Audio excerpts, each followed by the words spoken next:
How do we do this?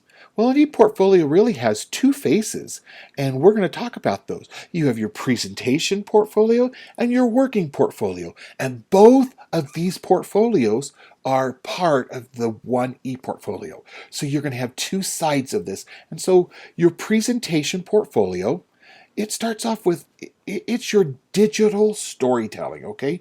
This is where you keep all of your real things that you've created. It's where you put in your products and you showcase them. You show off, hey, this is this document I made. This is where I this is this activity I did. This is your presentation.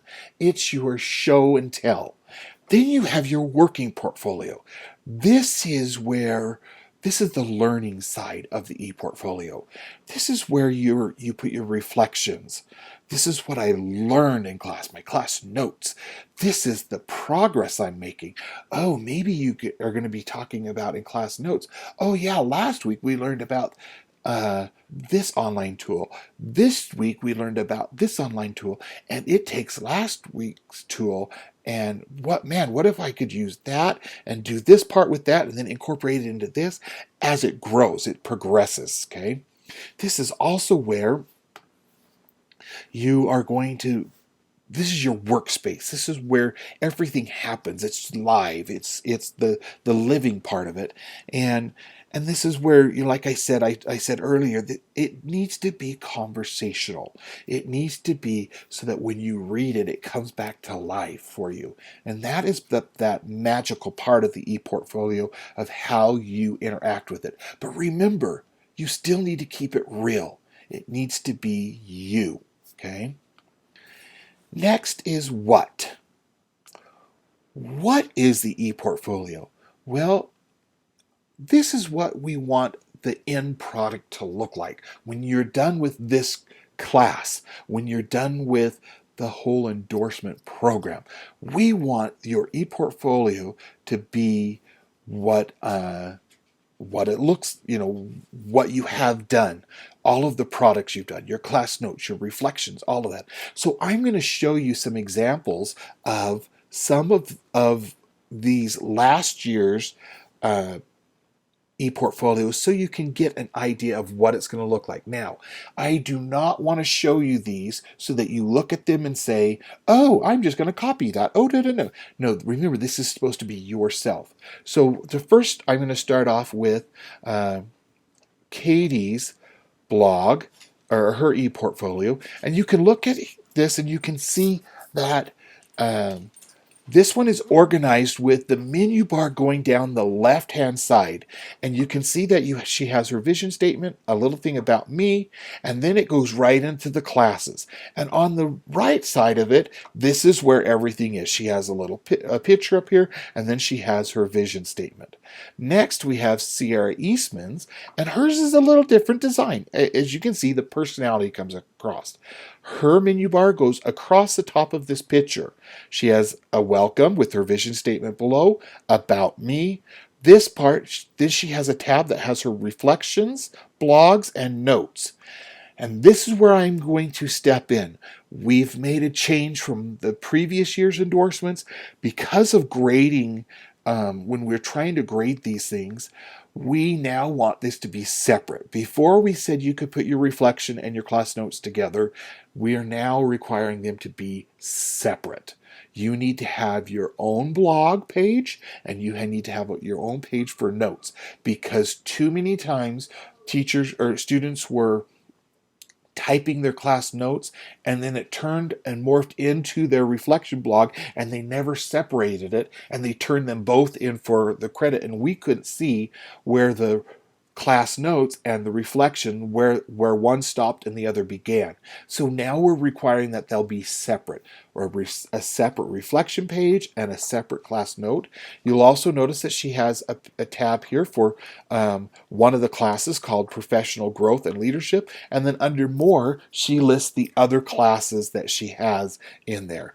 And then we have another person organized it same way with the tabs across the top, but here she has a home page. Then under here she did a class, and when you roll over the class, it drops down with all of the other classes listed underneath it, so that you can go to each page, and off of each of those pages have all the documents. Here she has her reflections, her vision statement, and about me. The last one I'm going to show you is Jesse's page, and this one is very simple, but powerful also when you look at it. Just 3 tabs across the top. Home, he has about me and his vision statement. Then the next one is his ed tech classes, and there's no drop down. You actually have to click the tab. When you go into this tab, it then loads the page, and look, he has a section that talks about educational technology courses, and then each course is listed, and under each course you have a button that then takes you to the page for that class. And under here you have his analysis, his design, his document development with all the different documents that he's created right there. And then the last one is his blog.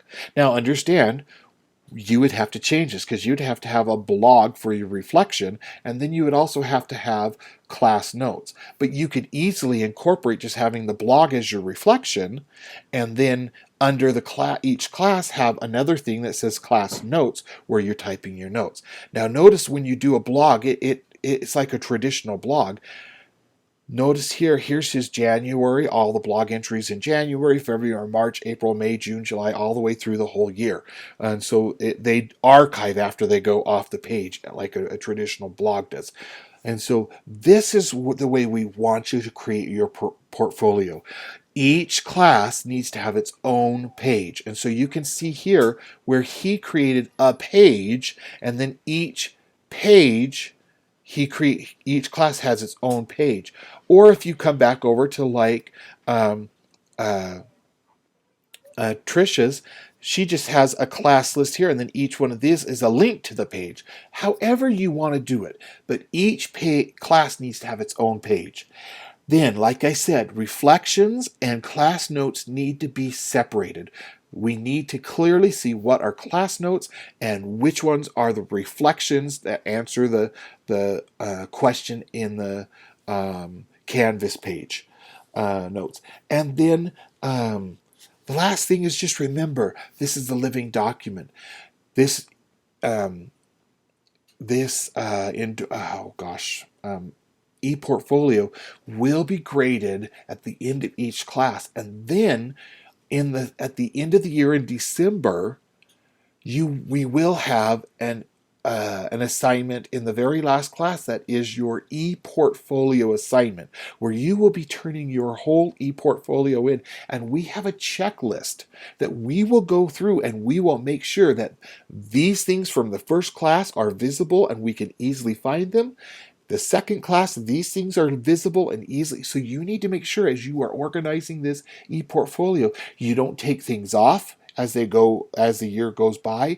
You leave them on, but organize it in a way that it is easy to get to and easily to find. If you have any questions from what we've talked about today, please make sure to ask it in class on Tuesday.